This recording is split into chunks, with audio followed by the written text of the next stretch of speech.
Y en el programa del día de hoy vamos a comenzar hablando de los ugly sweater y el fútbol. Además de eso, luego vamos a hablar de las declaraciones de Saragó con respecto a su salida del Táchira. Habló el hombre. Luego vamos a hablar del Caracas Magallanes que ocurrió en los Estados Unidos, es decir, el clásico más grande que tiene Venezuela jugado en otro país. Finalmente nos meteremos con el caso de Agustín Lozano, quien fue encarcelado de forma preventiva en Perú. Todo esto y mucho más en su programa El Precio del Deporte.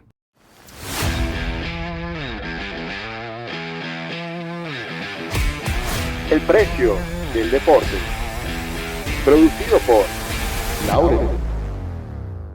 Muy buenos días, buenas tardes, buenas noches. Bienvenido a este su programa El Precio del Deporte, producido por Lauria Sports.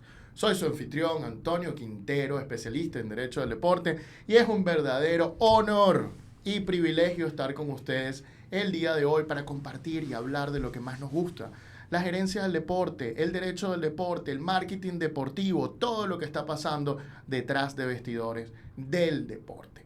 Porque nuestra idea no es solo darte nuestras opiniones, sino también darte información y contexto para que ustedes puedan tomar sus propias opiniones bien informadas. Y para eso, el día de hoy tenemos con nosotros a la dama del derecho del deporte, Elena Mundaray. Hola, hola a todos, gracias por estar con nosotros en otra edición del Precio del Deporte.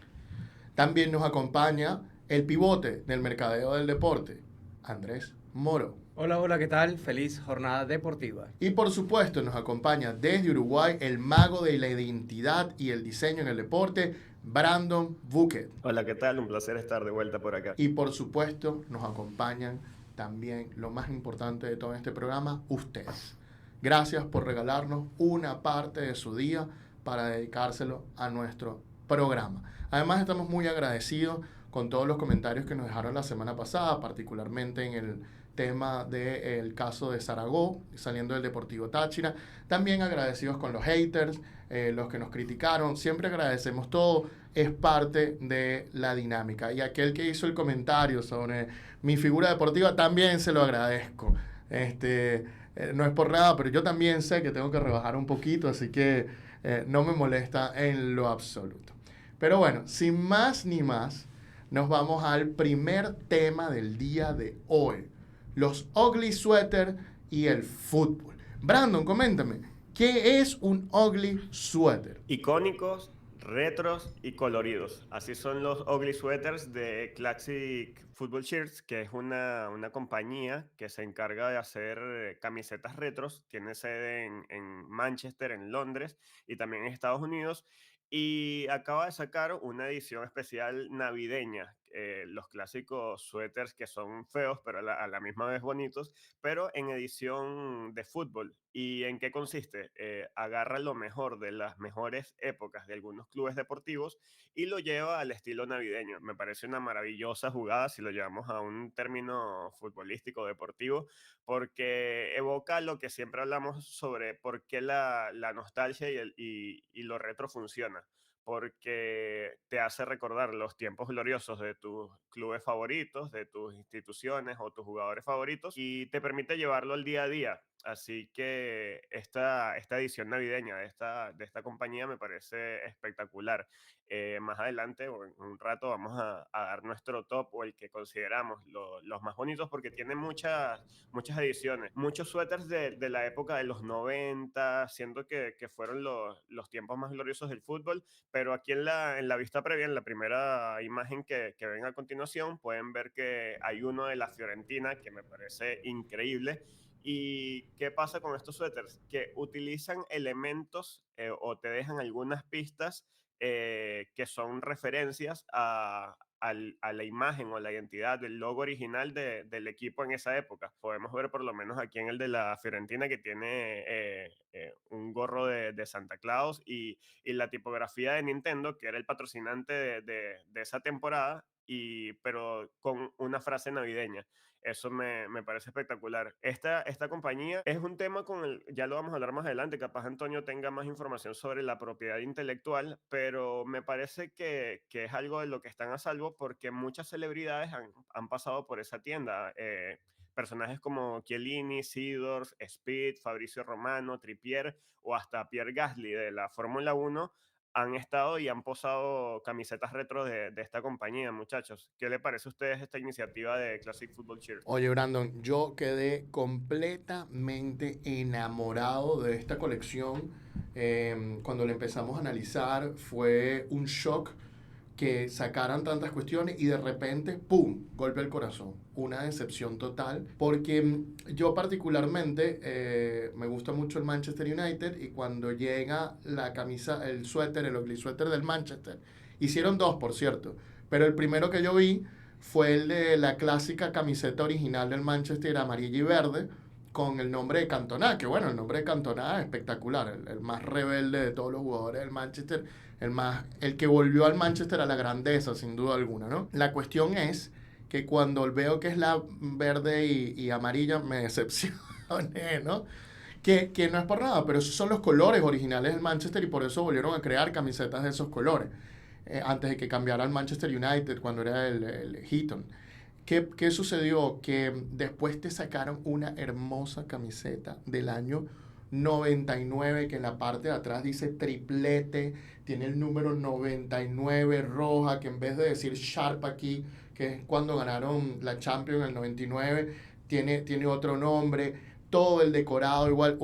Me enamoré de la camiseta, del ugly sweater totalmente. Y bueno, tanto que después fui directamente a la página web del Manchester United, no lo encontré, obviamente, no es un producto, pareciera ser no oficial del Manchester United, pero el Manchester United tiene sus propios ugly sweater y son horribles. Bueno, ugly sweater, ¿no? Suéter feo. Muy bien.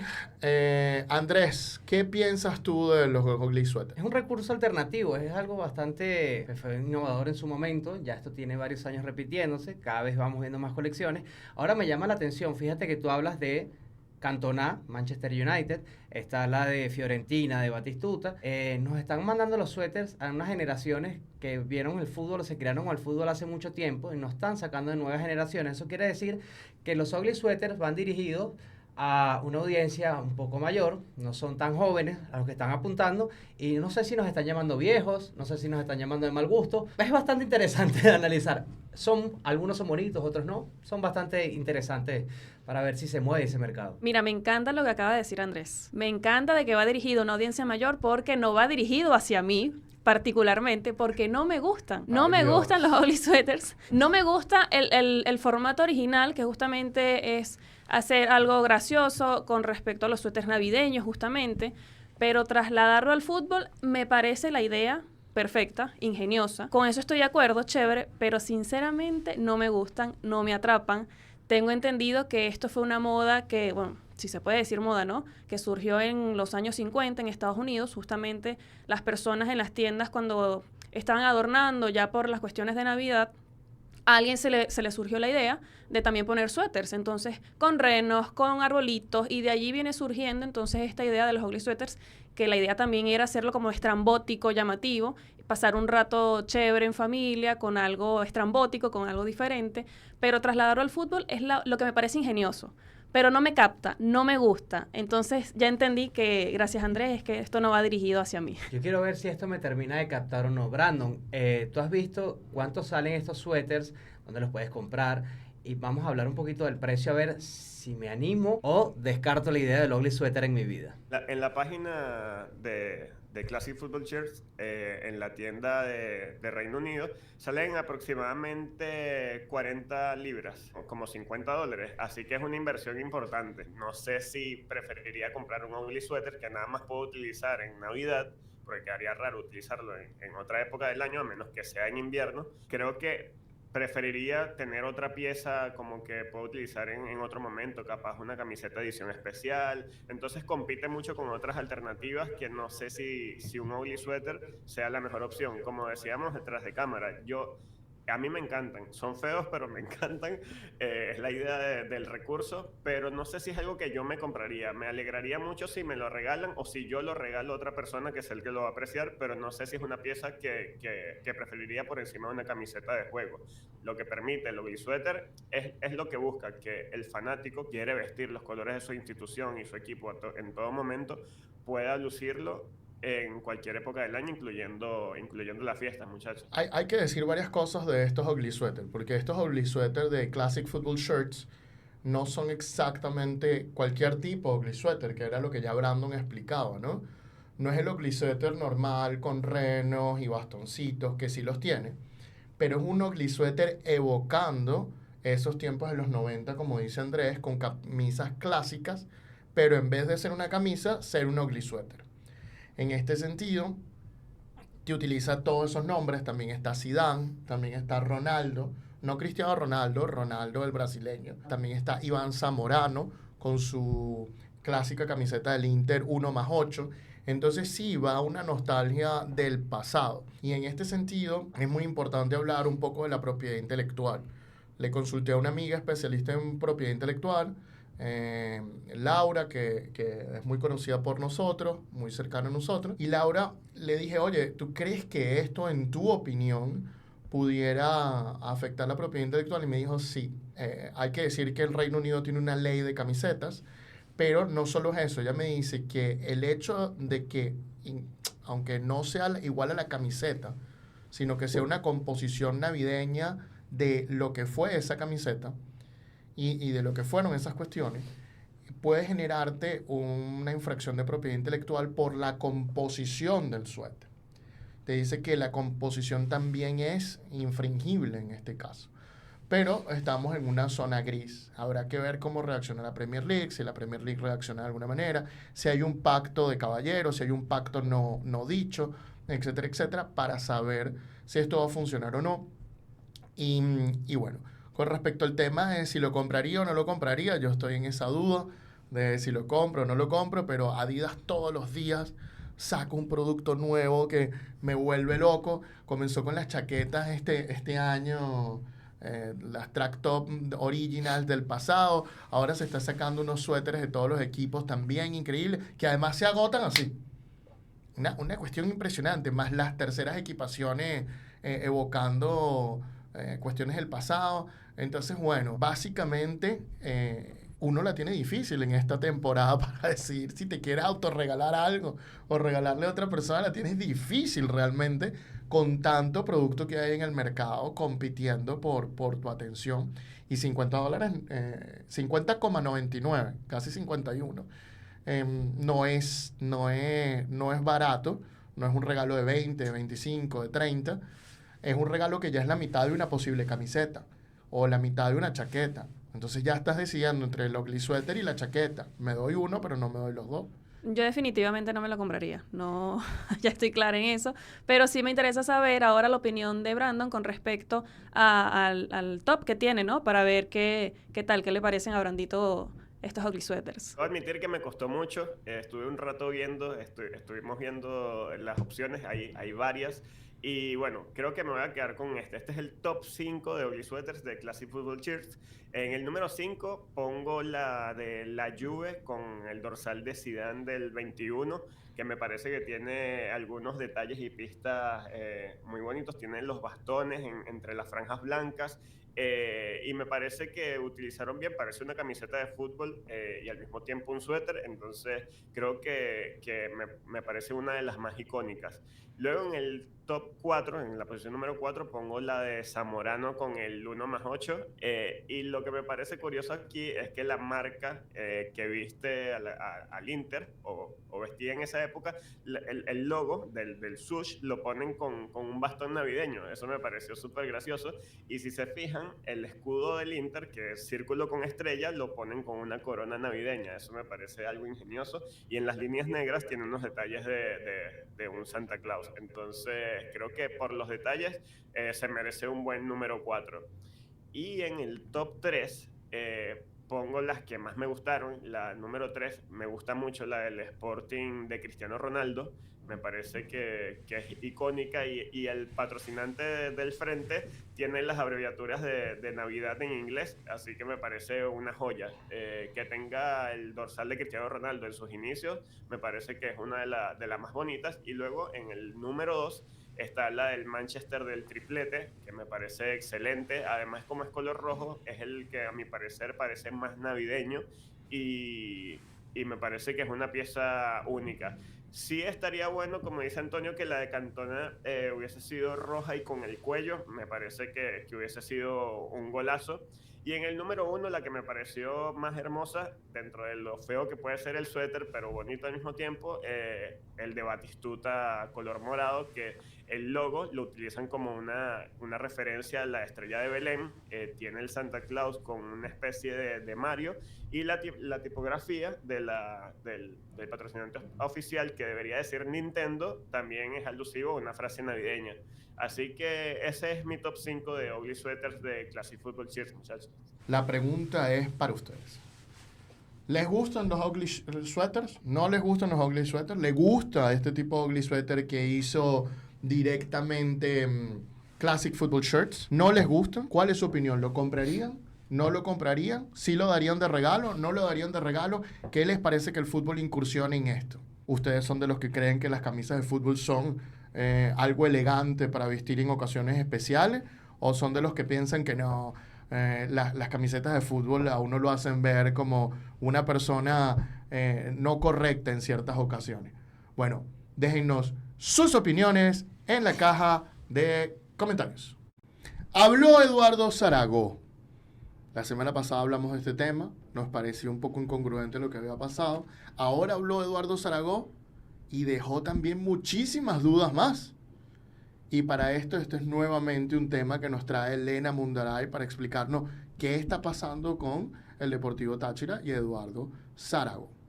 Pues sí, yo nunca renuncié y nunca he renunciado al Deportivo Táchira. Esas fueron las palabras de Eduardo Zaragoza en una rueda de prensa, días después de que en un comunicado el Deportivo Táchira dijera todo lo contrario. El Deportivo Táchira, como ya dijimos en una edición anterior del Precio del Deporte, comunicó que Eduardo Zaragoza había renunciado y que de hecho le aceptaban esa renuncia. Días después tenemos una nueva versión de Eduardo Zaragoza diciendo que no, que nunca había renunciado. Y por eso nos preguntamos, ¿quién dice la verdad en este caso?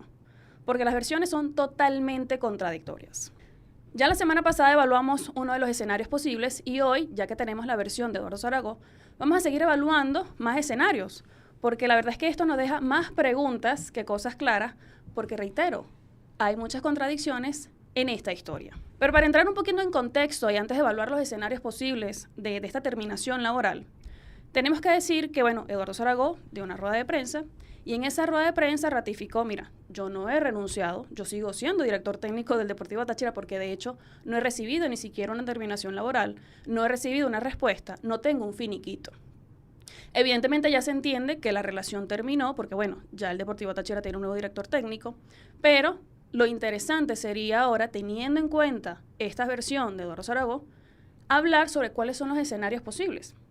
Ya la semana pasada hablamos de que el Deportivo Táchira había aceptado la renuncia de Eduardo Zaragoza y que para mí en esa oportunidad se suponía que el Deportivo Táchira convalidaba que algo hizo y que Eduardo Zaragoza tenía la razón para renunciar. Ahora, con esta nueva versión, ¿qué puede pasar? ¿Cuáles son los escenarios? ¿Cuáles son las preguntas que tenemos que responder ahora?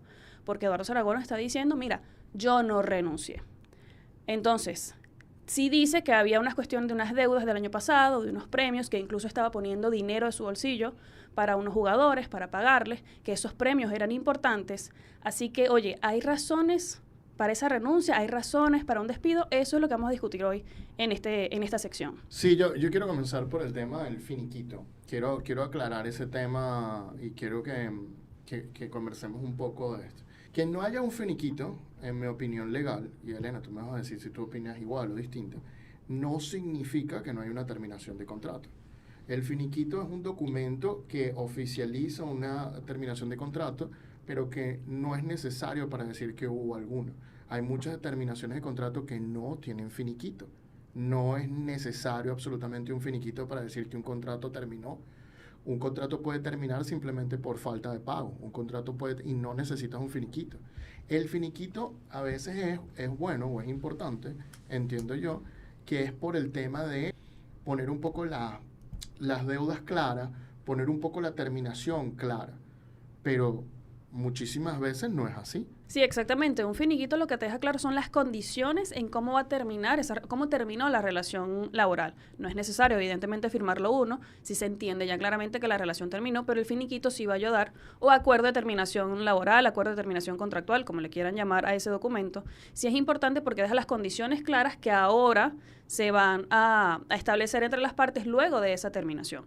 Eso es lo del finiquito, ¿no? Pero evaluemos otras situaciones también en este caso, porque, ok, ya está hablado del finiquito, si lo recibe o no lo recibe, simplemente tendrá que revisar Zaragoza cuáles son las condiciones que le pone el Táchira allá y obviamente discutirlas, que sea algo más o menos de mutuo acuerdo, ¿no?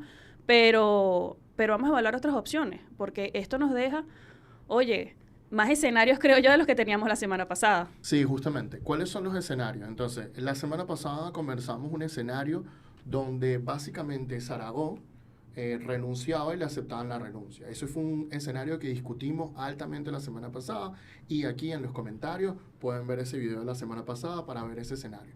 Ahora Zaragoza esta semana nos trae otro escenario distinto y nos dice que él no renunció. Entonces aquí los escenarios, vamos a ponerlos así. El escenario A, ¿no? Es el que renunció y le fue aceptado, y luego tenemos un escenario B, donde él no renunció y le aceptaron la renuncia. Si él no renunció y le aceptaron la renuncia, ese es un escenario, digamos que tiene unas consecuencias particulares que ya vamos a discutir. Y también está la otra opción, donde entonces se entiende como que Zaragoza fue despedido o no. Y esos son básicamente los dos escenarios que vamos a hablar hoy. Elena, con respecto a este escenario B que habló Zaragoza ayer, ¿cuáles crees tú que sean las consecuencias? Oye, mira, si Zaragoza no renunció, evidentemente fue un despido lo que le hicieron por parte del Táchira. Además que el comunicado fue el 30 de octubre. El 31 de octubre ya había un nuevo director técnico anunciado, entonces simplemente salieron de Eduardo Zaragoza y ya. ¿Qué puede hacer Eduardo Zaragoza? Reclamar una indemnización, evidentemente, porque en ese escenario, al parecer, no hubo una causa justificada por parte del Táchira para prescindir de los servicios de Eduardo Zaragoza. Ese es un escenario. Entonces, él podría reclamar una indemnización para obviamente, resarcir los daños que le causó el Deportivo Táchira al terminarle su contrato, porque él no renunció, fue un despido. Totalmente, sería un despido, y solo quería agregar más cosas a lo que estás diciendo. Fíjate que no renuncie porque Zaragoza viene directamente haciendo medianamente las cosas bien. Tiene el equipo de primer lugar, tiene los 2 partidos ganados, tenía 8 clásicos que no le ganaban al Caracas Fútbol Club y se los ganaron. Venía de ser campeón, venía de clasificar en la tabla acumulada. O sea, ¿qué le puedes reprochar realmente a Eduardo Zaragoza? Y si hubieran habido reproches, tuvieron que haberlos hecho mucho antes, ¿no? Más allá de cualquier cuestión pequeña que pueda haber ocurrido, porque recordemos que una causa justa es cuando directamente ya no se puede continuar la relación laboral como tal. Hay 2 historias, 2 narrativas, 2 protagonistas que los unían un mismo vínculo. Me llama mucho la atención hacia dónde puede, claramente veo una disputa, a dónde para esta disputa, quién sería el organismo que los pueda ver y hasta dónde puede llegar a escalar esto. Ok, fíjate, no hemos hablado del otro escenario, pero vamos a ir adelantando un poquito. ¿Quién puede resolver esto? Mira, en principio lo veo 2 opciones. El número 1, que el contrato esté establecido, una cláusula directa, por ejemplo, el Tribunal de Arbitraje del Deporte en Lausana, Suiza.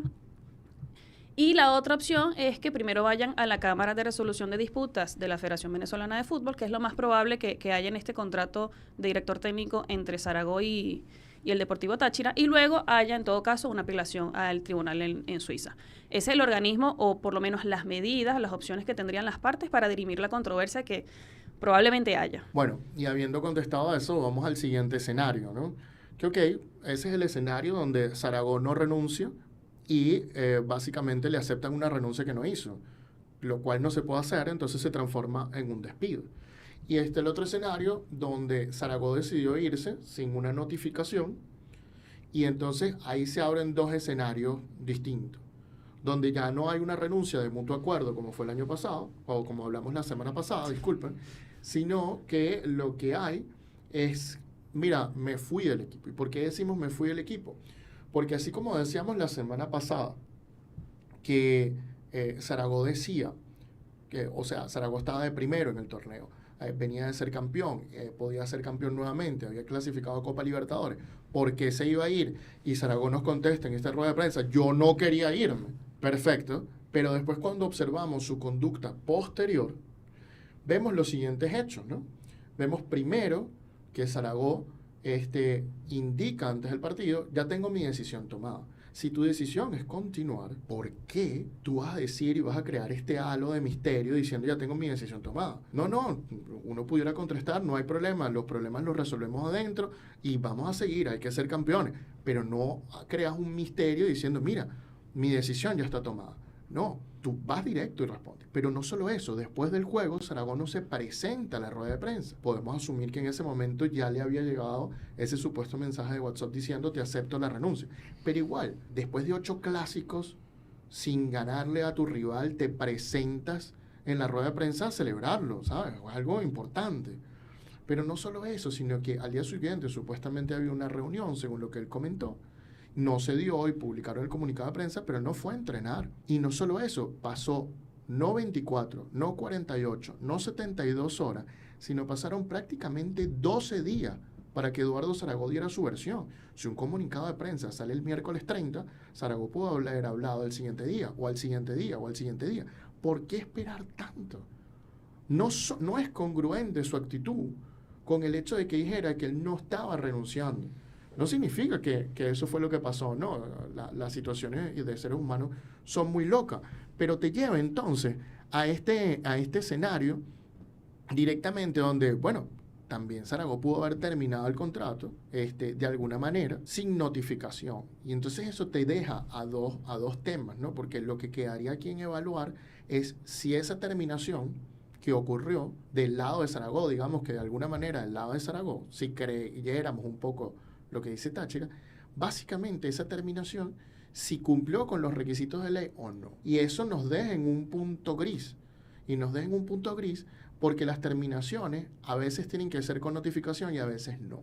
Por eso ese es el siguiente escenario. Pero Andrés, tú querías agregar algo. Más que agregarles quiero consultar. A ver, me quedo con 2 frases de Eduardo Zaragoza en su rueda de prensa. Una, yo no renuncié. Está dando su versión. La segunda es, yo puse mi cargo a la orden. Ahora le quiero preguntar a ustedes, legalmente, ¿qué es poner el cargo a la orden? Se sobreentiende en el universo del fútbol sudamericano, poner el cargo a la orden es prácticamente decir, dejo la decisión en manos de los directivos, a ver si quieren continuar esta relación o no, yo estoy de acuerdo con la decisión que ellos quieran tomar. Legalmente, esto, ¿qué significa? Oye, muy interesante justamente cómo lo pones. Porque sí, es también a veces una frase muy cliché o muy, bueno, dejo la decisión de parte de ustedes. Es como que lanzar la pelota de tu lado del campo, ahí te la dejo. Pero se supone entonces que la decisión que tome esa otra persona, a quien tú le estás dando la potestad para decidir, se supone que tú la vas a aceptar. Entonces, ahí está la cuestión de cómo interpretarlo y de una manera de verlo es que sí, yo voy a estar de acuerdo con la decisión que tú tomes. Pero ahora tenemos toda una novela prácticamente con estas versiones de si renuncié, no renuncié, lo dejo a su decisión. Y oye, se complica un poquito el escenario, pero como lo estás viendo tú, para mí entender, sí, la decisión que tú tomes, yo te estoy dando la potestad para decidirlo. Yo la voy a respetar. Y probablemente ese fue el escenario entonces también, ¿no? En lo que pasó todo esto, en que, bueno, efectivamente el Táchira decidió aceptar la renuncia, según el comunicado. Exactamente. Bueno, la cuestión viene siendo, entonces, en este escenario gris de la notificación o no notificación, lo que hay básicamente que explicar es que cuando la deuda es como demasiado grande o las condiciones son demasiado insostenibles, la persona puede renunciar sin notificación. Pero ¿qué es una situación insostenible? ¡Wow! Dificilísimo. Por eso es que necesita normalmente un abogado que te esté asesorando en estos casos, ¿no? Y en ese sentido, estas versiones contradictorias nos llevan a pensar en cuáles serían los resultados en un caso legal, ¿no? Y entonces vamos a ver caso por caso. Elena, voy preguntándote escenario por escenario de todos los que hemos descrito. Y vamos a suponer que esto fuera juicio. Y en ese sentido, caso 1, Zaragoza renuncia, como dijo el Táchira, y el Táchira le acepta la renuncia. En ese caso, ¿cuáles serían las consecuencias? Ese fue el primer caso que discutimos. Zaragoza renunció, le aceptaron la renuncia. Mi visión de esta cuestión es que Zaragoza tenía razones para renunciar y simplemente el Deportivo Táchira le dijo, está bien, tienes la razón para renunciar, yo te estoy aceptando que tú tengas la razón para terminar este contrato. Entonces allí habría que discutir cuál fue esa razón para él poder renunciar, si fue justificada, que evidentemente lo convalidaría el comunicado del Deportivo Táchira, y en ese sentido el equipo tendría que pagarle una indemnización porque se supone que algo hicieron para darle la razón a Eduardo Zaragoza para terminar ese contrato. Eso es como yo lo veo de acuerdo al comunicado y simplemente tanteando allí una posibilidad de esa opción. Yo lo veo un poco distinto porque yo creo que si fue como un mutuo acuerdo la terminación, no habría que pagarle una indemnización como tal, a menos que hubiera sido pactada, pero pareciera que no hubo un documento aquí. Entonces no habría indemnización, sino solo tendrían que cumplir con las deudas anteriores en ese sentido, en mi opinión jurídica. En la siguiente escenario, Elena, vamos a hablar de que Zaragoza no renunció y directamente el Táchira dijo que renunció. Primero que nada, ahí habría un despido. ¿Y cuáles son las consecuencias de ese despido o no? Sí, para mí habría un despido porque de hecho al día siguiente ya tienen un director técnico nuevo. Entonces, ¿qué razones tendría ya Eduardo Zaragoza para continuar cuando ya tienes una figura que va a tomar el mando del equipo? Simplemente no tendrías ni siquiera por qué acercarte al equipo si hubiese mandado una comunicación. Ok, veo que ya tienes un nuevo director técnico, se supone ya sí o sí que terminaste la relación conmigo. Ahí tendría que reclamar Eduardo Zaragoza una indemnización, obviamente, porque fue un despido probablemente injustificado, no había razones para salir de él, o razones que justificaran con una fuerza mayor, con un peso, de que terminaran su contrato, entonces él podría reclamar una indemnización con el valor residual en principio de lo que tenía en su contrato. Ahora bien, añadámosle al caso el tema que preguntó Andrés de pongo mi cargo a la orden. Entonces, Zaragoza puso su cargo a la orden después del comunicado. Ese colocar el cargo a la orden y que no le respondan, ¿cómo lo observas tú y cuáles serían las consecuencias legales? Mira, yo veo que hay una clara voluntad de, obviamente, probar primero si él efectivamente, creo que fue sus declaraciones, lo que estaba comentando Andrés, de poner su cargo a la orden, es simplemente aceptar la respuesta de la otra parte. Entonces, como hay ya una preestablecimiento de la voluntad, si se pudiera decir de alguna manera, de alguna categoría, de que voy a aceptar lo que tú me vas a dar. Entonces, allí simplemente lo que quedaría por reclamar, en mi opinión, simplemente teniendo este escenario, lo que le debían y ya, más nada. Y reclamar justamente hasta ese momento en donde tendrían que trabajar Eduardo Zaragoza con el contrato. Seguimos en el escenario de la disputa. Vamos a suponer que va a esto. Le corresponde a Eduardo Zaragoza cobrar los premios si Táchira queda campeón en 2024, campeón absoluto. Oye, una pregunta muy interesante porque se supone que contribuyó en gran parte a la obtención de ese título, porque ya estamos para finalizar el campeonato y todo lo que se ha logrado es bajo el mando de Eduardo Zaragoza. Pero de ganar el Deportivo Táchira y ser campeón en esta temporada, no lo haría bajo el mando actual de Eduardo Zaragoza. Entonces, alguien pudiera decirte que depende, la famosa respuesta de los abogados, porque una persona podría verlo como que, ok, vamos a sacar cuentas, Antonio está de acuerdo con ese depende, obviamente, vamos a sacar cuentas de cuánto, en todo caso, es el premio y cuánto te podría corresponder a ti por coadyuvar en la obtención de ese premio. Y otra persona lo pudiera ver totalmente diferente. Mira, tú no estuviste en el final, que es lo más importante para ganar el campeonato, y si no estuviste acá, no te corresponde nada. Sí, yo digo depende porque depende de lo que está escrito en el contrato. O sea, si en el contrato te dice que tú tienes que conseguir el campeonato, la estrella, y te dice que el premio se paga bajo la consecución del campeonato, entonces sí, Zaragoza debió estar hasta el final, aunque ya Zaragoza consiguió el primer premio, que fue la clasificación a Copa Libertadores, de alguna forma o de otra.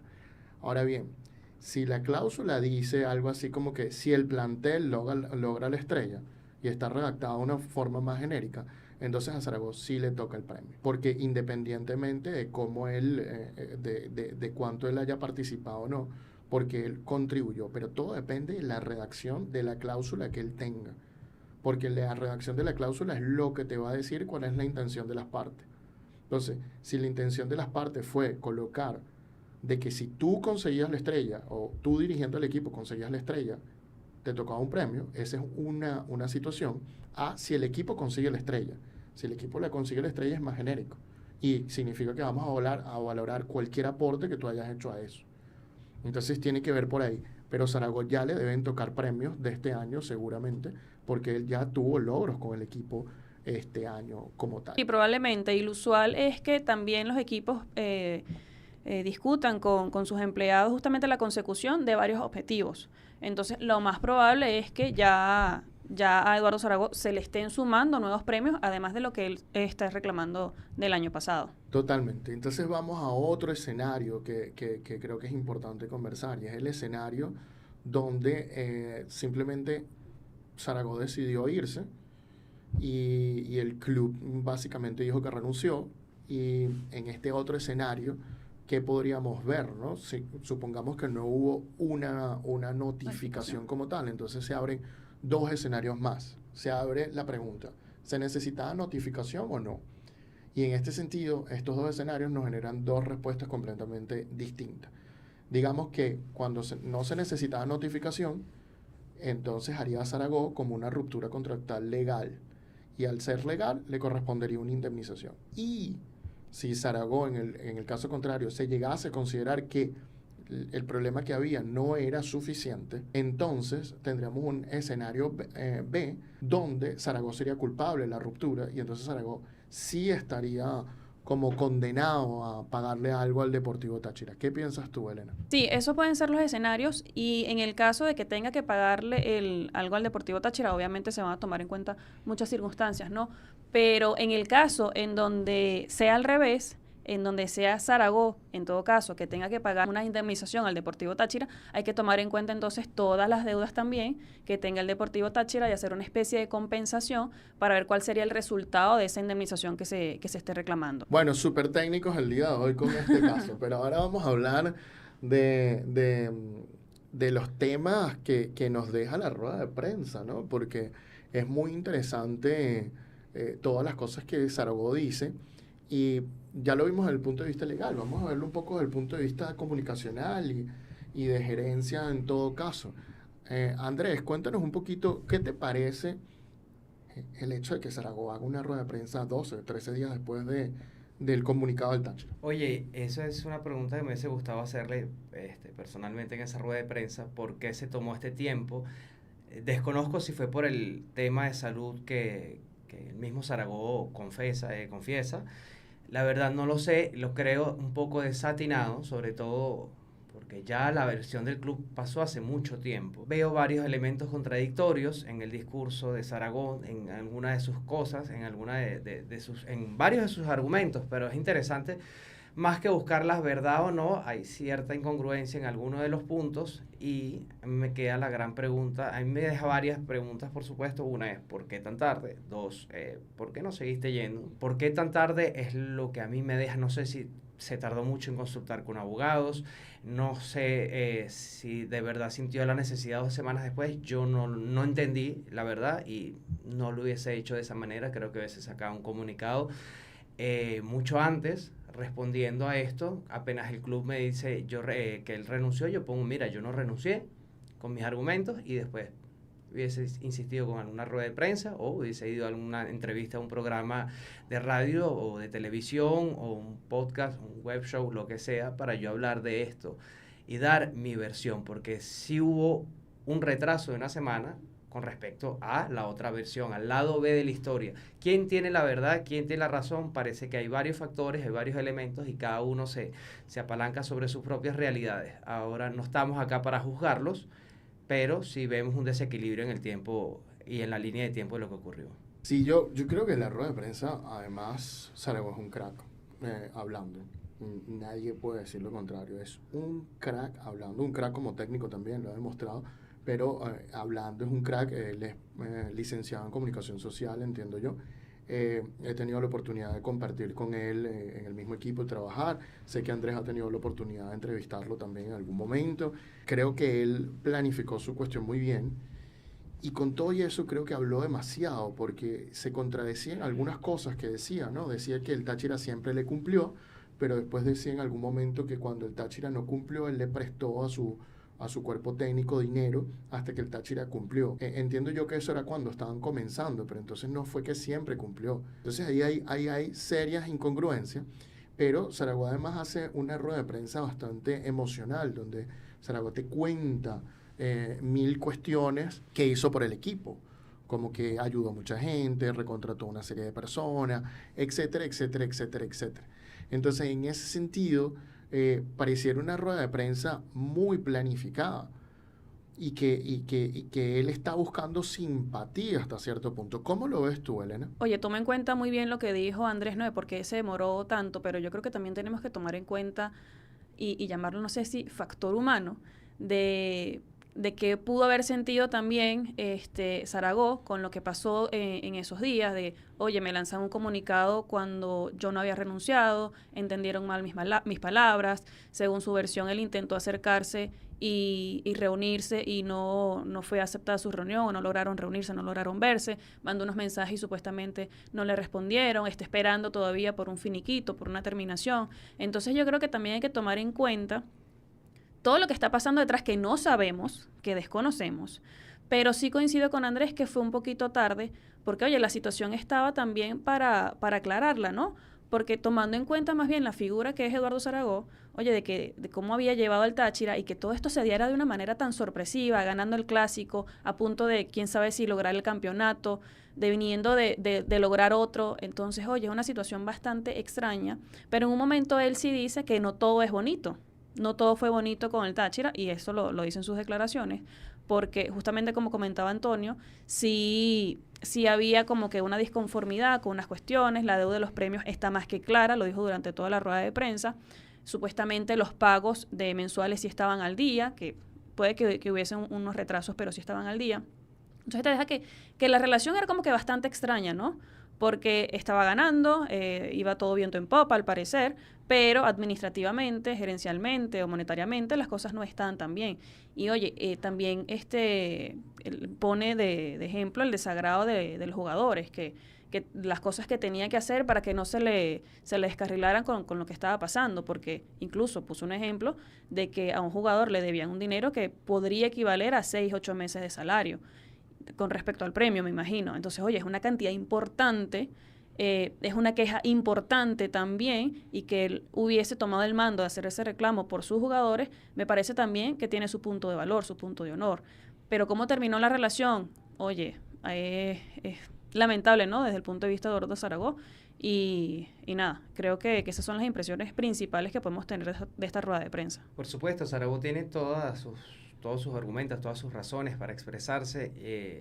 Con lo que me quedo es con lo temporal que fue, porque esto se presta a más especulación. Yo creo que este es un tema que se ha debido cerrar de otra manera, creo que puertas adentro, y simplemente cada uno dar su argumento. Y también soy partícipe de la teoría de menos es más, y en la rueda de prensa creo que hubo mucho contenido, mucho de qué hablar, y no sé si era el momento indicado para hablarlo. Entiendo que él tenga mucho desahogo, entiendo que no está conforme, por supuesto, ni contento. Ahora, yo difiero alguna de sus formas, no de sus palabras, no de su contenido, no de su verdad. Yo hubiese ido a algo mucho más simple, mucho más elemental, y lo hubiese hecho mucho más antes. Después, si se podía seguir presentando esto, lo hubiese seguido desarrollando. Ahora, no veo por qué atar tantos cabos cuando la disputa es otra. La disputa es si yo renuncié versus me despidieron. Sí, es así. Justamente también coincido contigo en lo tardío de un comunicado, en lo tardío de una rueda de prensa, y entendiendo la figura que es Eduardo Zaragoza, sí estuviera de acuerdo contigo de que tenía que pronunciarse antes, entendiendo la situación que creo que dejó a todos así como perplejos, que fue lo que pasó aquí, si todo al parecer estaba bien. Pero yo quiero ya, probablemente que estemos terminando esta sección, también manejar un último escenario que se nos venga a la mente. Y es que todo queda así en sana paz, que las partes lleguen a un acuerdo. Mira, yo te debo tanto, fírmame este papel, te lo pago y listo, ¿no? Que esa es la última opción de que pudiera pasar en esta relación, teniendo en cuenta lo bueno de lo que hubo entre las partes, ¿no? Así que nada, ahí te dejo eso, Antonio. ¿Qué te parece? Me parece que es lo más probable que pueda ocurrir, ¿no? Después de toda esta alaraca y todos estos comunicados y la rueda de prensa, quizás es la mejor solución para ambas partes después de tanto corrido, el agua que corrió tanto. Sin embargo, yo sí creo que pudo haber pasado, ¿sabes? Y eso es el tema, porque a mí me deja un poco impresionado ambas situaciones. ¿Qué pudo haber pasado? Oye, uno de los temas que uno pudo ver en la rueda de prensa es que tal vez fue un tema de egos, ¿no? Tú no me haces esto a mí, yo te lo hago a ti, etcétera, etcétera. ¿Quién con quién? Mira, difícil saberlo.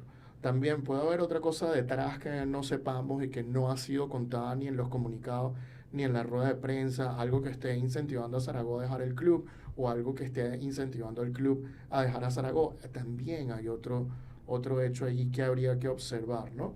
Porque sin duda es muy extraño. El técnico que está ganando deja al club campeón, que está a punto de repetir el campeonato, y como que ambas partes, de alguna forma, como que se querían dejar las unas a las otras. Y también quiero agregar que yo no tengo la duda del tema de los premios, y esto nos criticaron mucho en los comentarios. Bueno, muchos no, nos hicieron un par de comentarios. Y el tema de los premios en el fútbol nacional, y tengo que decirlo, no todos los equipos, el tema de los premios y esta absurdo comentario que siempre hace, es que no ha pagado la Conmebol, es que la Conmebol no ha pagado, es que no ha pagado la Conmebol, y retrasan, pero además usan este argumento durante años, cuando Conmebol paga bastante rápido, a los 2-3 meses máximo, y tú ves equipos que no han pagado premios del año 2021, 22, 20, etcétera, y uno se encuentra con estos casos en el fútbol nacional, y tú dices, bueno, pero ¿qué es esto? Detestan pagar los premios, es como que ahora tengo el dinero y no lo quiero compartir. Entonces este tema de los premios es terrible en el fútbol nacional, y de verdad que además siento que se deja dilatar mucho por parte de los jugadores, de los entrenadores, etcétera, cobrar sus premios. Y por otro lado, siento que hay mucha ayuda federativa también para que esto suceda, y los clubes que cuando reciben el dinero no lo quieren soltar, y es muy difícil saber cuándo les llegó o no el dinero porque nadie está metido en sus cuentas. Entonces, esto a mí me parece una irresponsabilidad tremenda y un irrespeto tremendo el tema de los premios, y puedo entender jugadores que estén esperando salarios desde hace mucho tiempo, premios hace mucho tiempo, y que estén desesperados. Eso es normal, eso no está bien, no está bien. Y nosotros conocemos bien ambos lados, porque hemos trabajado para ambos lados y conocemos todos los lados, para clubes, para jugadores, etcétera, etcétera. Y sigue pasando, y sigue pasando. Es como, no quiero arreglar esto. Y entonces siempre se trabaja con una disconformidad. Y eso está mal. Eso no nos ayuda a progresar. Esa es mi visión personal un poco de los temas, de lo que hemos discutido, y ya quedará en el tiempo ver si Eduardo Zaragoza y el Deportivo Táchira se arreglan, no se arreglan, cómo sigue la cuestión o no, etcétera, etcétera. Pero ahora lo más importante son ustedes. Díganos ustedes, ¿qué piensan? ¿Piensan que estuvo bien? ¿Piensan que Zaragoza renunció? ¿No renunció? ¿Piensan que el Deportivo Táchira lo despidió? ¿No lo despidió? ¿Piensan que Zaragoza se fue y ya? ¿Cuál es la versión correcta? ¿Qué es lo que creen que está pasando? ¿Cuál es la situación que ustedes verdaderamente creen que está pasando? ¿Creen que está bien que alguien esté aguantando una deuda por más de 11 meses o quizás mucho más tiempo? ¿Creen que está bien o creen que está mal que alguien se haya ido así por así y no haya querido continuar? ¿O en verdad creen la versión de Zaragoza de que él no renunció? Bueno, déjennos sus opiniones en la caja de comentarios. Pasando al siguiente tema, tenemos que en Venezuela el clásico más grande, así como en todo el Sudamérica, es un partido de fútbol, Boca River, Flamengo Fluminense, Corinthians Palmeiras, todos estos clásicos que hay en todo el continente, Peñarol Nacional, etcétera, etcétera, etcétera. En Venezuela es un partido de béisbol. Ese partido de béisbol es Leones del Caracas contra Navegantes del Magallanes. Y en este partido de béisbol, básicamente se lo llevaron a Miami, Estados Unidos, por primera vez en la historia. Y tuvo una asistencia récord de 31,000 personas en el estadio. Y este tema nos lo trae Andrés Moró para comentarnos qué le pareció. ¿Qué te pareció esta iniciativa, Andrés, de que el Caracas Magallanes se jugara en los Estados Unidos? El deporte venezolano vivió un hecho inédito para su corta historia, magnífico, y que va a marcar un precedente muy grande si se toman cartas en el asunto. Estamos hablando de algo que podría dimensionarse, exportarse e internacionalizarse y hacerse el producto más fuerte de nuestra historia deportiva. Estamos hablando del Caracas Magallanes, que se realizó el 6 de noviembre en la ciudad de Miami. 31,508 personas asistieron al Lone Depot Park de Miami para ver el duelo entre los eternos rivales. En un juego que estuvo emocionante de principio a fin, pero que movilizó a 31.000 personas de 37.000 asientos disponibles. Estamos hablando del primer clásico que se juega fuera del país. Un éxito total y rotundamente, lo muestran los números, al menos en asistencia. Esto va a marcar un precedente histórico. ¿Pero por qué se jugó este compromiso allá? ¿Tuvo que ver algo con la Liga Venezolana de Béisbol? Pues no. Fue un torneo amistoso que se llamó Choque de Gigantes con 6 equipos, 2 de Puerto Rico, 1 de Dominicana y 3 venezolanos que fueron hasta Miami. Pasaron entre el 6 y el 8 de noviembre para disputar allá este minijuego. ¿Quién llevó más personas? Por supuesto, el Caracas Magallanes. Es una cosa increíble lo que sucedió. ¿Quién quedó campeón? Navegantes del Magallanes, ganó sobre Criollos de Cagua, pero metieron 13.000 personas. ¿Qué te quiere decir esto? Hay mucho por hablar y vamos a comenzar a hacerlo. Sí, justamente quería decirte eso, Andrés, qué interesante. No sabía que había sido un torneo como tal. De hecho, me sorprendió muchísimo la cuestión. ¿Cómo te enteraste tú y cuál es el balance que tienes sobre este primer Caracas Magallanes en Miami? Ok, me enteré por los medios tradicionales, por la publicidad que le venían haciendo, por las redes sociales un poco, pero la verdad no fue tan, al menos de mi parte, esa sensación tan masiva de que iba a pasar. Claro, no era para mí ese juego, era para la gente de los Estados Unidos, era para la gente de Miami. ¿Tú sabes qué me llamó muchísimo la atención? Que me puse a buscar por internet páginas de más o menos la cantidad de venezolanos que viven en la Florida y dicen que son aproximadamente unos 300.000. Teniendo este dato, estamos hablando de que en un juego movilizaron a 10% de la población de venezolana o de ascendencia venezolana que vive en Miami. ¿Es un éxito? Por supuesto que sí. Es un claro y rotundo éxito movilizar a 10% de tu gentilicio, a 10% de tu mercado en un juego que fue un hecho inédito y que además no tiene ningún componente más que un juego amistoso. ¿Qué vimos en este juego además? Influencers, personas de toda la vida de Venezuela, artistas, cantantes, músicos. Fue como una concentración de venezolanos, como un momento de venezolanidad para aquellos que ya no están en Venezuela, que estuvieron en algún momento y que quieren reconectar con su tierra. Entonces esto marca un precedente en la historia del deporte venezolano muy, muy importante.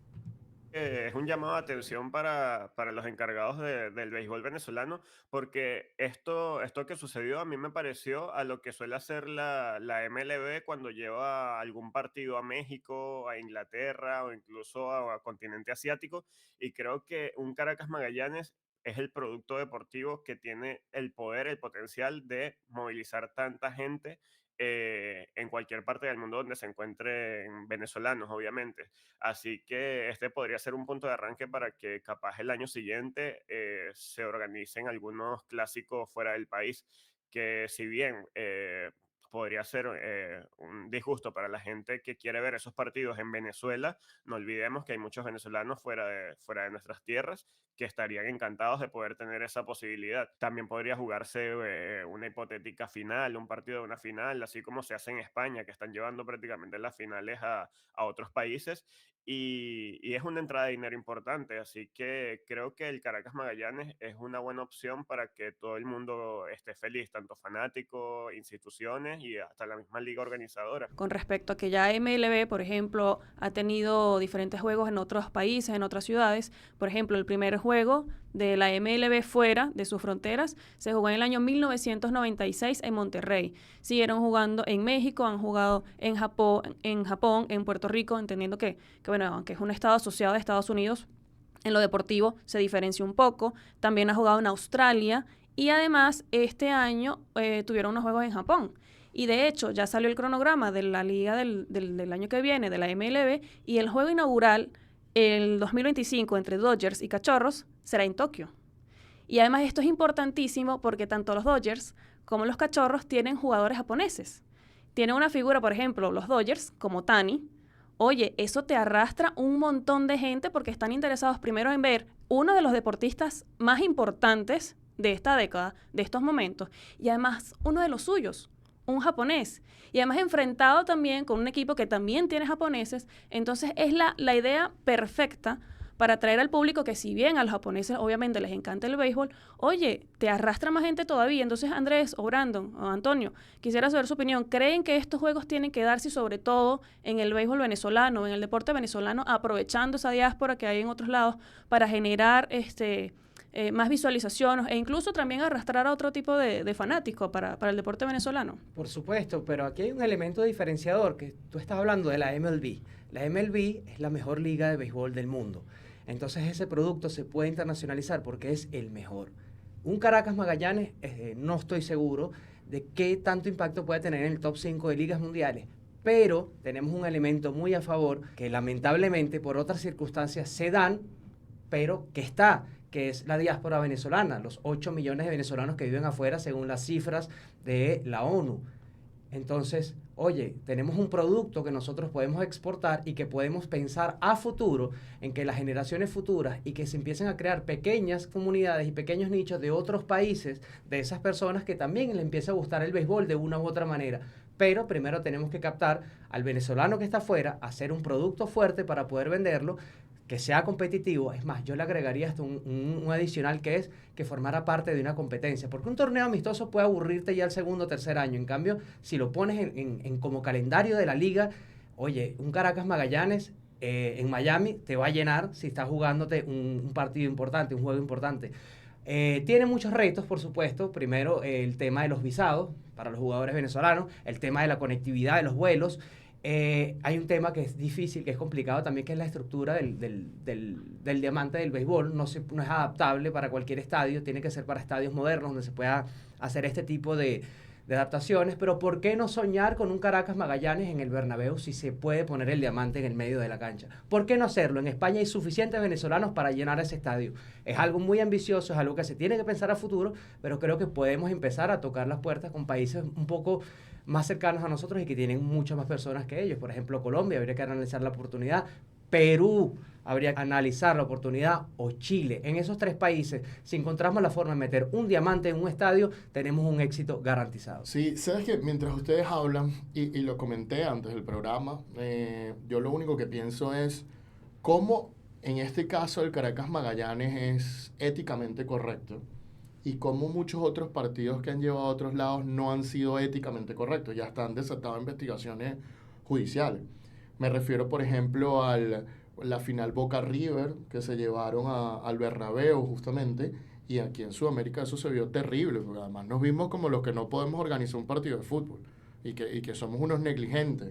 Eso me dejó la impresión a mí, eso no me gustó para nada, cuando la verdad es que por detrás hay intereses económicos, ¿no? Por encima de esto, como el hecho de que Messi juegue el Mundial de Clubes, hay intereses económicos detrás de esto, y recientemente los partidos de la Liga Española que se están llevando al Medio Oriente, que incluso se generaron una serie de investigaciones de fiscalía donde hasta estuvo involucrado o investigado Piqué, entre otras personas. No se han concluido este tipo de cuestiones, no se sabe si hubo algo allí o no. Pero fíjate que se ve mal cuando tú le estás llevando tu producto nacional a una otra cultura que de repente disfruta de ese producto y la narrativa es como estás haciendo un sport washing. O la narrativa en el caso de Sudamérica fue, quieren más dinero, pero nos estás quitando la Libertadores a nosotros para llevarlo a Europa. Pero en este caso, la narrativa es distinta. La narrativa es, hay muchísimos venezolanos en el extranjero, hay 8 millones de desplazados por los problemas que ocurren en nuestro país. Y teniendo en cuenta eso, tú, en vez de estar haciendo un sport washing, en vez de estar haciendo eso, lo que estás es llevándoles un pedacito de Venezuela a ellos. Y se ve correcto. Entonces, ¿cuándo es correcto y cuándo es incorrecto? La NFL lleva juegos de la NFL a Inglaterra y a otros países. Entonces, Alemania, recientemente estuvimos en el estadio del Bayern Múnich, Elena, y vimos que ahí se celebraron juegos de la NFL, de la Liga de Fútbol Americano. Entonces, ¿cuándo es correcto y cuándo es incorrecto? Y hay algo que pudieras hacer para cambiar las narrativas y hacer ver que llevar estos partidos a otro lado no es algo negativo. O sea, por eso te pregunto, ¿cuándo es incorrecto, cuándo es correcto? Y si se puede hacer algo para cambiar esas perspectivas. Oye, aquí tenemos el elemento diferenciador, que es que el venezolano también está afuera y que el venezolano que está afuera también merece de una u otra forma reconectar con su país, porque muchos de ellos lamentablemente se vieron obligados a irse y tú le estás llevando un pedazo de país. Por supuesto que al aficionado venezolano se va a molestar si tú le quitas 2, 3 clásicos, 4 clásicos anuales de una temporada, porque va a decir, oye, pero si esta liga es mía, pero también les pertenece a las otras personas. Creo que también tenemos que fomentar y entender que los deportes son negocios y que los negocios, sin llegar a tanta codicia, a veces nos permiten mejorar nuestras situaciones. Venezuela es un país complicado económicamente y eso lo entiende el aficionado porque muchas veces no va al estadio por el precio, por muchísimos factores. Entonces, oye, mira, vamos a hacer que también nuestros equipos ganen y vamos a entender un poquito, oye, ¿por qué no? Ahora, tampoco es que le regalemos todos los juegos de un Caracas Magallanes o de una serie o de regalar una final, cuando también el país se juega acá y es de acá. Pero creo que tiene que encontrar un balance, una armonía ahí para que se pueda hacer sin que las dos partes, sin que la parte venezolana se moleste, pero también que la otra de afuera se sienta que, oye, conectó con su país. Sí, también yo creo que es una cuestión tanto de contexto como de planificación, porque si tú le explicas al aficionado, mira, en este calendario hay unos juegos que se van a jugar en este sitio, probablemente el fanático lo vaya a entender. Ahora, si tomamos el ejemplo de lo que pasó en el Boca River, que no se pudo celebrar finalmente, sino que se tuvo que hacer en otro país, de hecho, cruzando el charco, oye, la situación era totalmente diferente porque justamente, ¿qué nos queda el mensaje? De que aquí no se puede organizar nada, de que en este lado del mundo somos unos negligentes, que somos unos desastrosos y que por eso otro país se lo tuvo que llevar para organizarlo, porque supuestamente había mejores condiciones de seguridad y lo que sea en otro sitio. Entonces, obviamente el contexto implica que las personas lo entiendan de una manera u otra. Y aún así va a haber gente que le guste y hay gente que no le guste, pero como dice Andrés, hay que ir apuntando también a los negocios, a las entradas, a la adquisición también de más ingresos, ¿no? Y estos partidos, estos juegos son la oportunidad perfecta para eso. Una alternativa al posible disgusto de que le estén quitando un producto al público venezolano en Venezuela, arrojo ideas aquí, tomen nota porque estoy con ideas millonarias. No se imaginan un navegante del Magallanes contra Astros de Houston de Altuve jugando contra su propio equipo en Venezuela, en Estados Unidos, donde hay muchos venezolanos, o un Leones del Caracas contra Marlins de Miami. Creo que podría ser un bonito espectáculo y podría llevar otro nivel también y darle presencia a estos equipos venezolanos en otros países. Y no me dejen por fuera los Tigres de Aragua, que sé que capaz no mueven tanta gente, pero estaría bonito también un Tigres de Aragua, Tigres de Detroit, qué sé yo. Entonces esa podría ser una alternativa. Creo que el béisbol venezolano de verdad es el producto más fuerte deportivo que tiene nuestro país y tiene mucho potencial económico y bueno, como decimos siempre, todo es acerca del precio del deporte. Mira, interesante, Brandon, esas ideas ya tomamos nota porque son bastante aplicables, ¿no?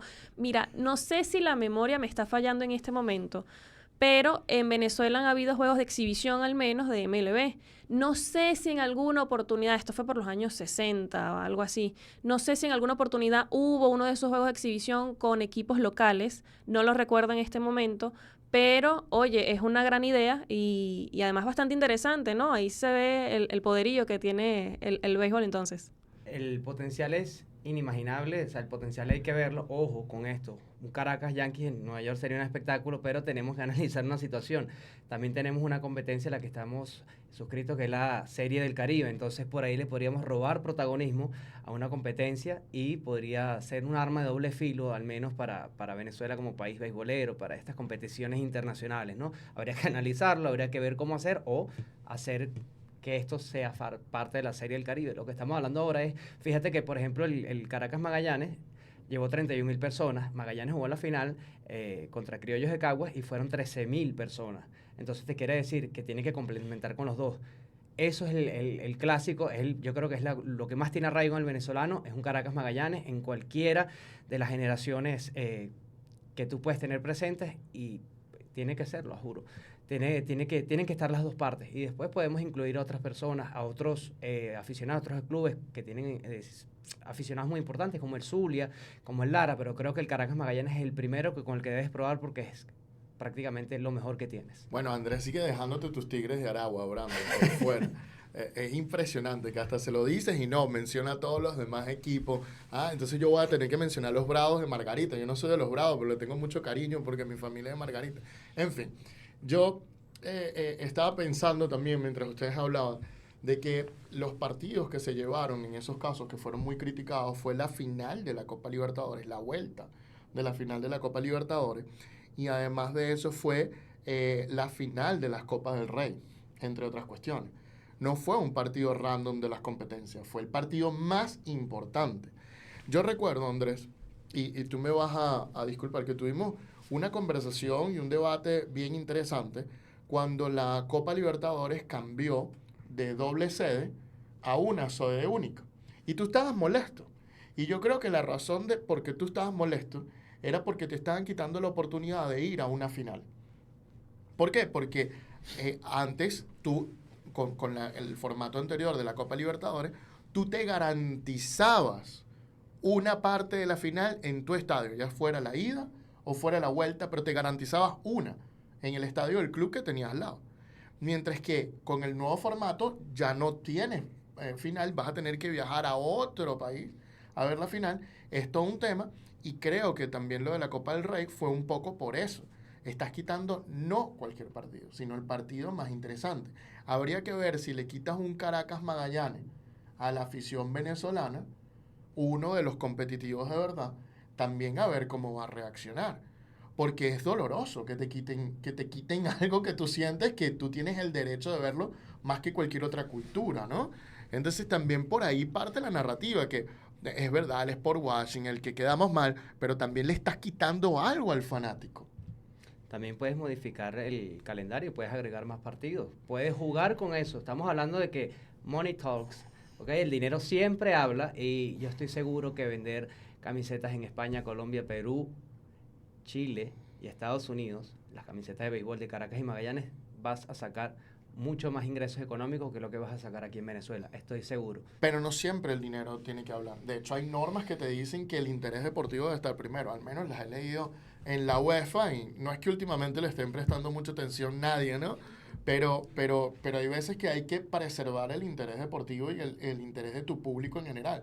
Porque, fíjate tú, cuando tú haces este tipo de cosas, tienes costo político en tus aficionados, tienes crítica, tienes cuestiones. El problema es que pareciera que el aficionado a veces le pegas y vuelve, porque el aficionado pareciera ser un adicto a su equipo, a su competición, a su cuestión. Le pegas y vuelve, y vuelve, y vuelve. Entonces, nunca es como un verdadero costo político más allá de la crítica o el escándalo que hay en ese momento, ¿no?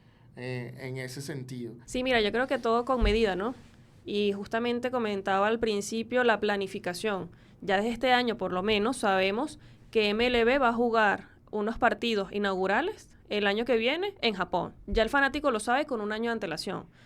También tengo el ejemplo de la NFL. Ya los fanáticos saben que en el 2025 probablemente se juegue en Berlín. Este año un partido específicamente en Múnich, justamente en el Allianz Arena. Y oye, es espectacular, de hecho, si no han visto cómo transformaron, de hecho, el estadio para que se pudiera adaptar a las medidas del fútbol americano. Está en el Twitter de la NFL y es espectacular el video, nada más. Todo lo que tuvieron que hacer es increíble, cambiaron hasta los asientos. Y justamente también Andrés lo estaba comentando, ¿no? De la adaptabilidad de estos estadios al deporte en que se va a jugar. Y oye, es espectacular, espectacular. Y además el Bayern hizo una publicidad justamente con estos partidos, varios jugadores masculinos y femeninos llamando a los fanáticos para que se acercaran justamente a disfrutar de este juego de la NFL. Y de hecho, una de las promociones que hace el propio Bayern en su página web es: aquí se va a jugar fútbol, pero otro tipo de fútbol. Entonces, oye, lo hicieron de una manera agradable, lo hicieron de una manera planificada y lo hicieron justamente también para llamar un poco más de atención a otro tipo de fanáticos. Y metieron nada más y nada menos que 70.132 espectadores. Y creo que la capacidad del Allianz Arena es 75.000. Casi un estadio lleno para ver otro tipo de fútbol, pero fútbol al fin. Entonces, oye, para mí este tema me deja dos cuestiones. Tener las medidas adecuadas, el contexto adecuado para que se celebren este tipo de juegos y además la planificación, que creo que eso lo va a entender el fanático. La pregunta es para ustedes ahora. ¿Les gusta que estos clásicos y que el producto nacional de sus países, el Boca River, el Flamengo Fluminense, el Corinthians Palmeiras, el Peñarol Nacional, entre otros y otros y otros, se lleve fuera de sus países? ¿O les gustaría que siempre estuviese en sus países? ¿Creen que se debe promocionar la liga? ¿Creen que se debe promocionar su producto interno deportivo nacional o no? En el caso de Venezuela, ¿qué les pareció el Caracas Magallanes en Miami? ¿Cumplió las expectativas? ¿No cumplió las expectativas? ¿Cómo se sintió la gente en Estados Unidos? ¿Reconectaron con la venezolanidad o no? Pues bueno, déjennos sus opiniones en la caja de comentarios. Y ahora vamos con el caso más fuerte del día de hoy.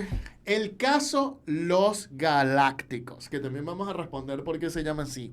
Y es que está preso en este momento, mientras grabamos este programa, el presidente de la Federación Peruana de Fútbol, Agustín Lozano.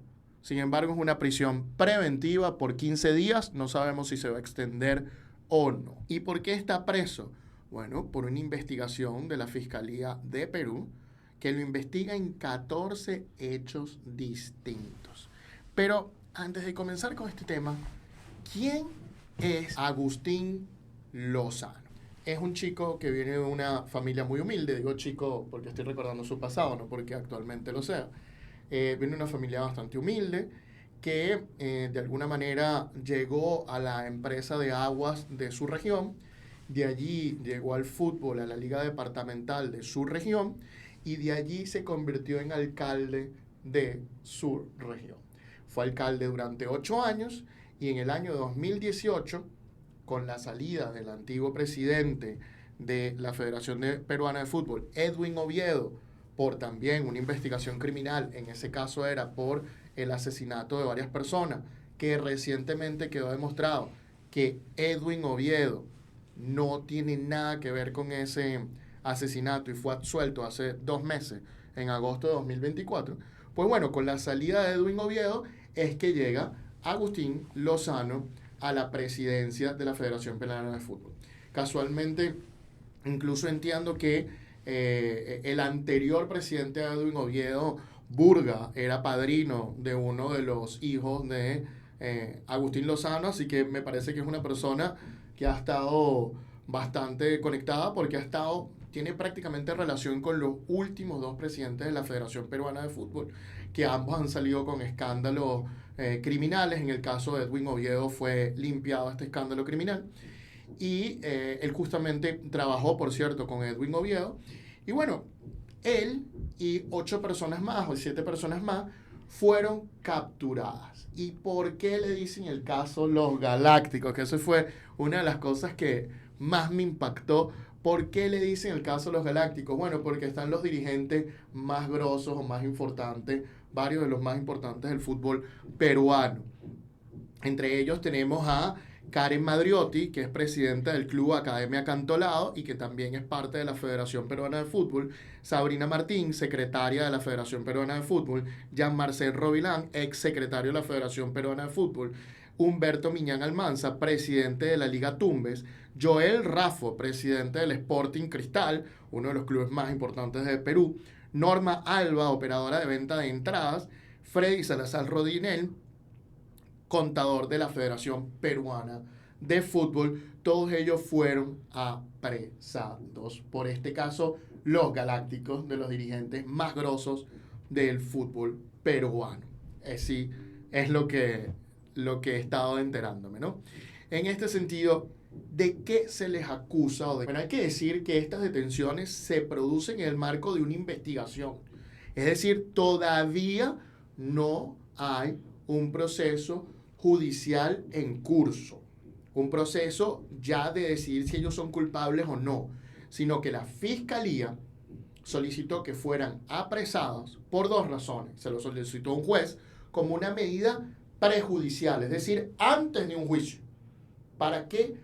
Para que ellos no pudieran escapar del país y al mismo tiempo tampoco pudieran intervenir con la investigación que iba a hacer la Fiscalía, y fueron apresados y además dictaron un montón de medidas, allanamiento, captura de ciertos bienes para ser analizados, etcétera, etcétera, etcétera. Por ejemplo, el celular de Agustín Lozano el pasado lunes fue llevado a los expertos técnicos y le descargaron toda la data para revisarla.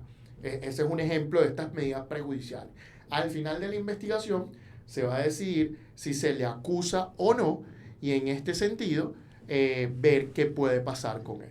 Ahora te pregunto yo, ¿qué pasa aquí? ¿Cómo lo ve? ¿Cómo lo podría ver la FIFA en caso de que esta investigación siga en curso? Porque estamos hablando de que siempre están los estados que no pueden intervenir, que intervenir directamente en las federaciones o con sus personas. Entonces, ¿para dónde podría tomar esto? O sea, ¿podría tener un tipo de repercusión internacional sobre lo que está pasando ahora? Esta pregunta siempre me la hacen y es tan difícil de explicar. Necesita más de un programa entero para explicarlo, pero digamos que hay situaciones y situaciones, ¿ok? Te explico por qué hay situaciones y situaciones. Hay situaciones donde el derecho suizo te puede permitir hacer este tipo de cuestiones.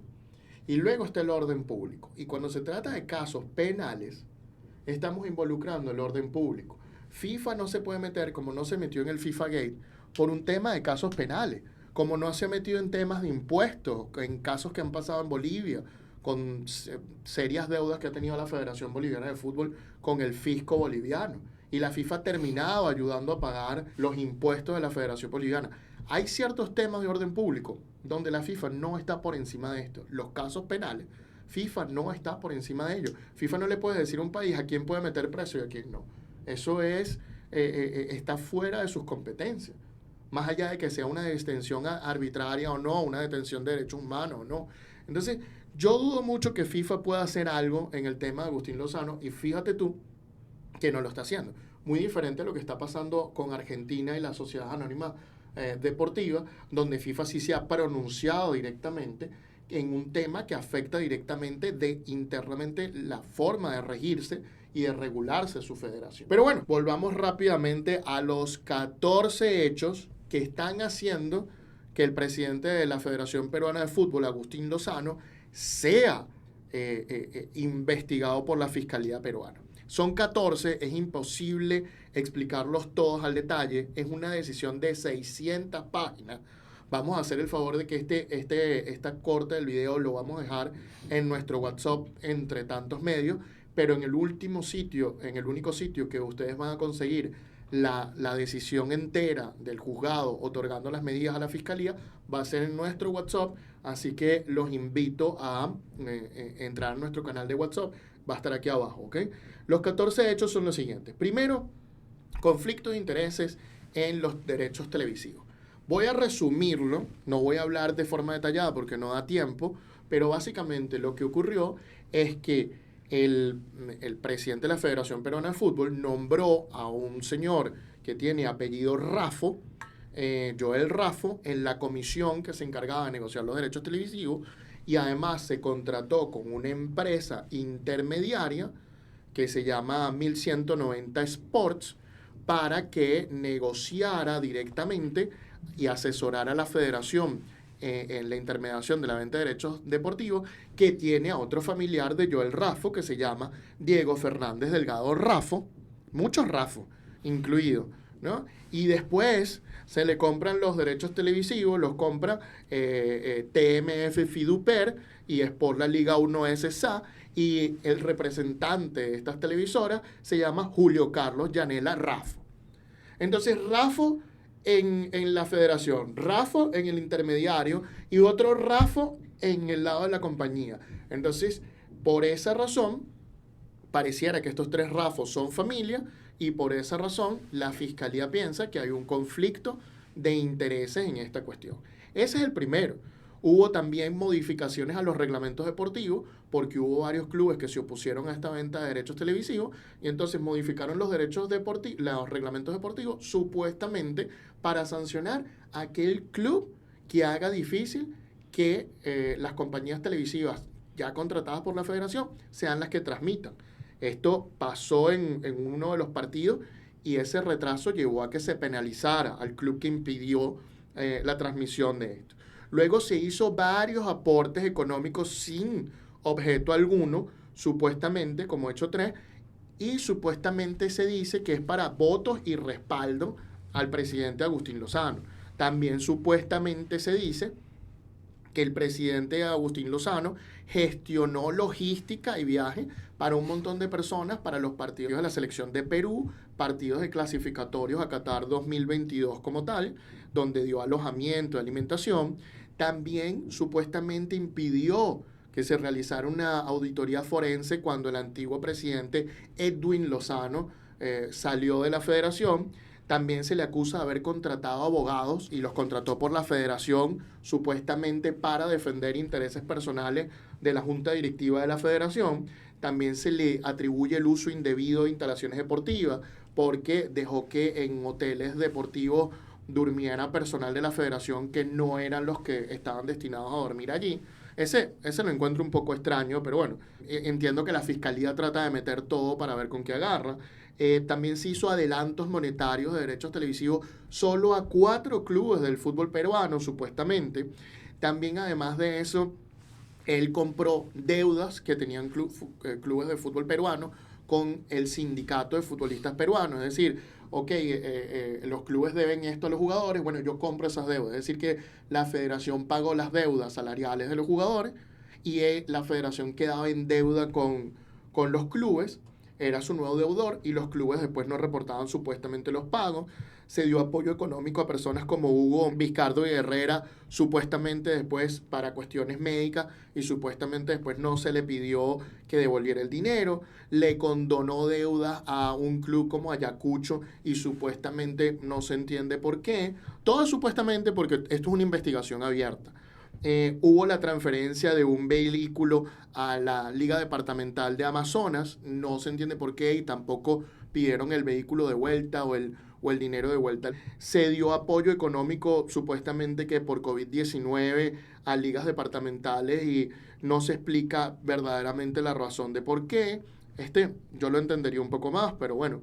Y finalmente uno que me llamó muchísimo la atención es este último, el hecho número 14, y ya con esto termina esta larga lista y corto un poco el monólogo. Esta última fue que hay un club, Carlos Stein, que fue por una disputa directamente con Alianza Lima.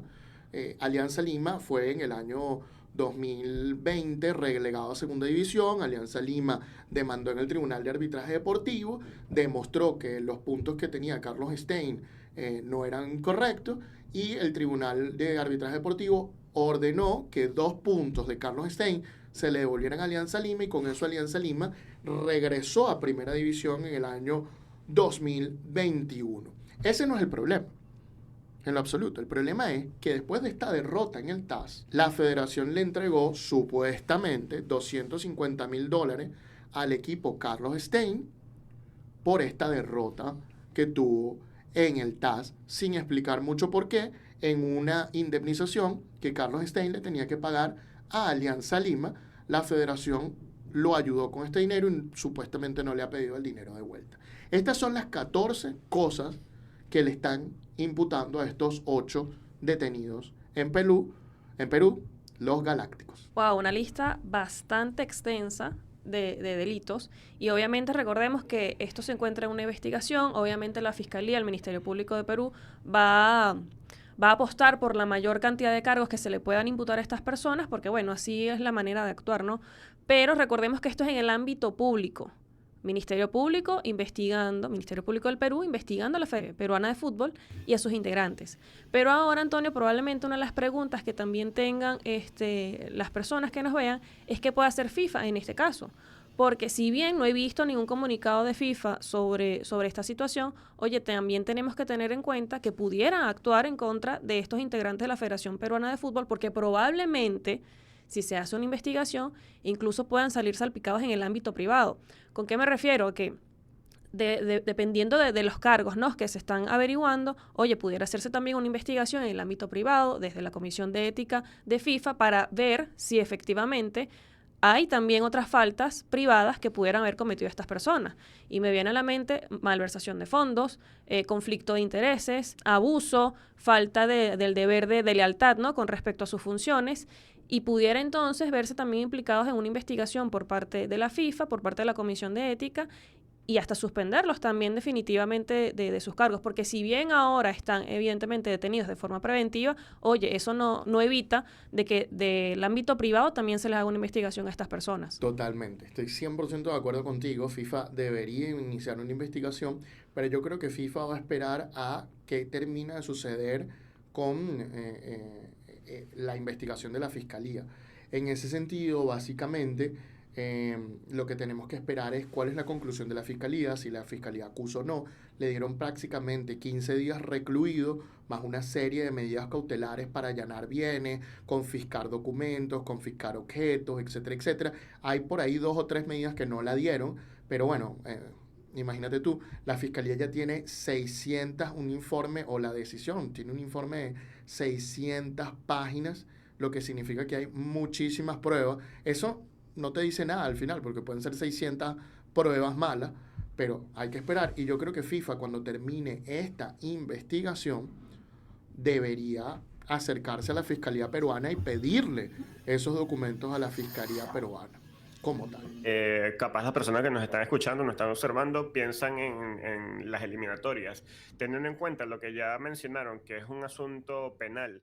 Una vez que ya quede resuelto o se tome alguna decisión al respecto, Conmebol podría agarrarse de allí para sancionar de alguna manera a la selección peruana de fútbol, teniendo en cuenta que se están jugando las eliminatorias, una reducción de puntos o algo por el estilo. ¿Ha habido algún antecedente con otra confederación en la que haya pasado una situación similar? Brandon, qué gran pregunta. Fíjate, no se pueden agarrar de nada allí para quitarle o hacerle daño a la selección peruana de fútbol. Conmebol puede iniciar también una investigación de ética a Agustín Lozano, porque entiendo que forma parte de cargos Conmebol, como todos los presidentes de la Confederación Sudamericana de Fútbol, todos tienen cargos en Conmebol, pero no pueden afectar a la selección peruana de fútbol como tal, ni quitarle puntos, ni hacerle nada.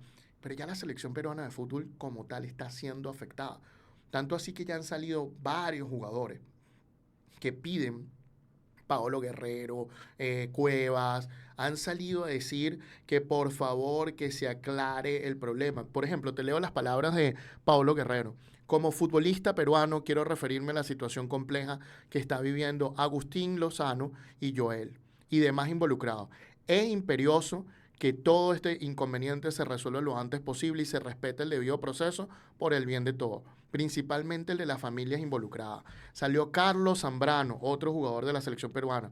Nosotros no somos abogados, fiscales ni jueces para defender, acusar y juzgar a las personas. Somos deportistas, pero también somos seres humanos y esperamos que la situación del presidente Agustín Lozano y de las personas involucradas se aclare pronto para tranquilidad de sus respectivas familias. Entonces, me ha llamado la atención que en todo este caso, hasta una marcha a favor de Agustín Lozano en la región donde él fue alcalde en Perú, y me llamó muchísimo la atención, pero no es por nada, pero un político también siempre tiene la posibilidad de generar manifestaciones o algo, porque siempre con el partido político es fácil hacerlo. Pero pareciera que este dirigente es querido o no desde la perspectiva externa. Eso es lo que te hace pensar esta situación, que los jugadores, que la gente haya querido decir cosas, parece que es querido esta persona. Sin embargo, cuando uno revisa el historial de Agustín Lozano, pareciera seguirlo los escándalos.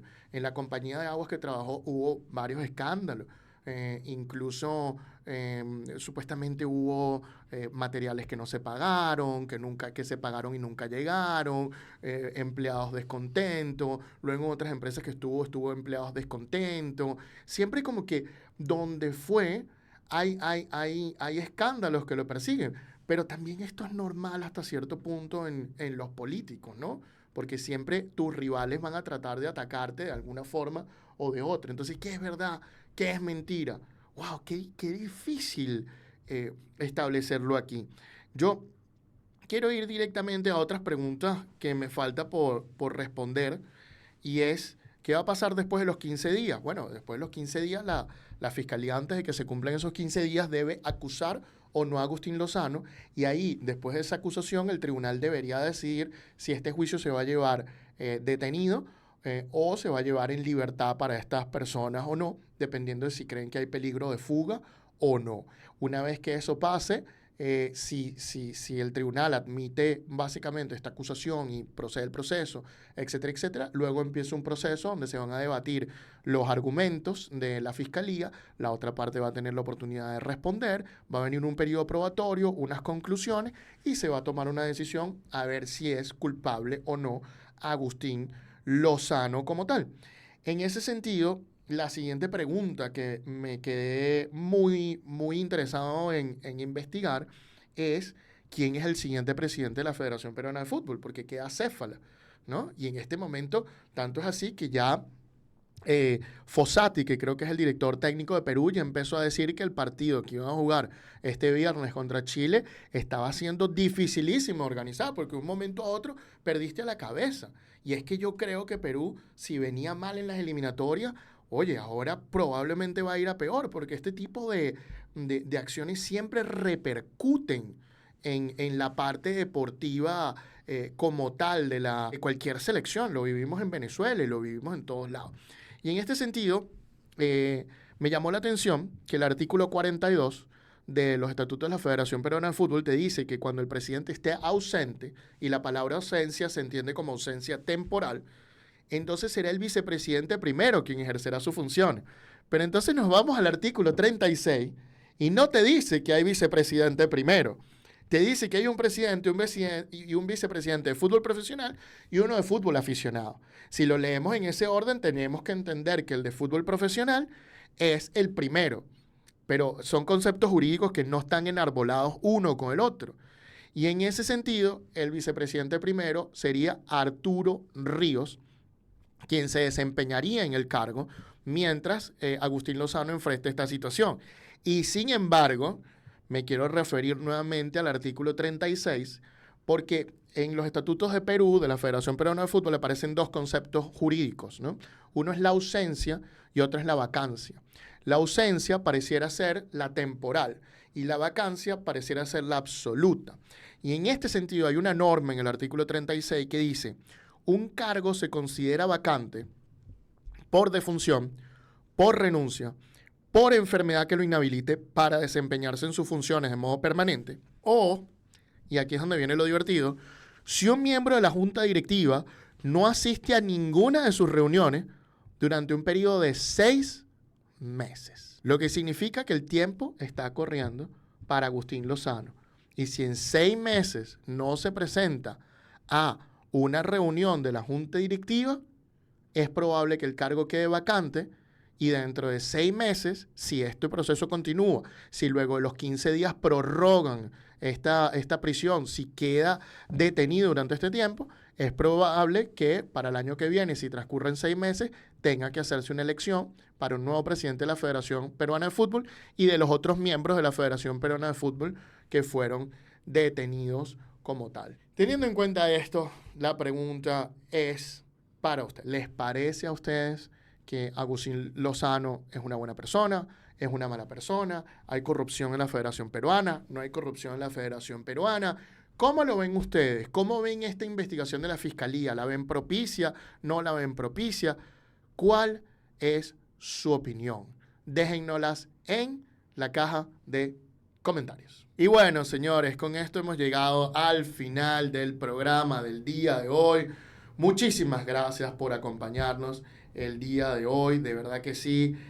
Siempre es un placer venir a compartir con ustedes. Es una de las cosas que más nos gusta hacer en este escritorio. Y si a ustedes les gusta el programa, por favor, denle like al video, comenten y compártanlo con sus amistades a las que sepan que les va a gustar.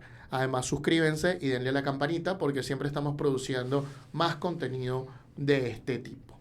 Y para ustedes estuvo trabajando el día de hoy la dama del derecho del deporte, Elena Mundaray. Gracias por compartir con nosotros otro episodio del Precio del Deporte. El pivote del mercadeo del deporte, Andrés Moro. Gracias por acompañarnos y hasta una nueva oportunidad.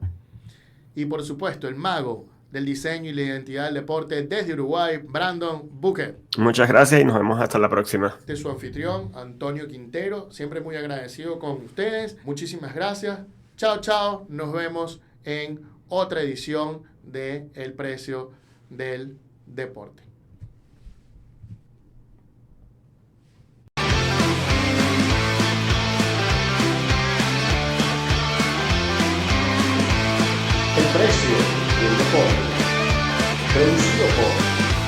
Laurel.